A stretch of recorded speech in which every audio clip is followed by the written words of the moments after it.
এটা হলো কোপাই নদী। যে আমাদের ছোট নদী।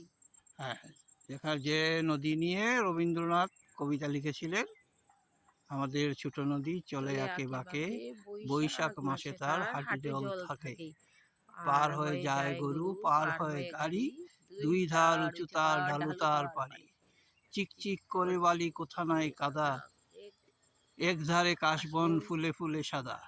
আচ্ছা, আর আর আমাদের দরকার নেই, বাকিরা সবাই জানে। হ্যাঁ, ওই যে হলো কাশবন। আর হলো এই যে বাঘটা, সেটা হলো কার লেখা ভুলে গেছি, হাসুলি বাঘের উপকথা। এই হলো, এই বাঘটার নাম হলো হাসুলি বাঘ। এই জায়গাটা উঠো। হ্যাঁ, এই যে কোপাই নদী, এই যে বাঘটা এখান থেকে ওই জায়গাটা দেখতে হাসুলি বাঘের মতো। এটা ওই যে অতটুক গেল, আরো ওইদিকে আছে।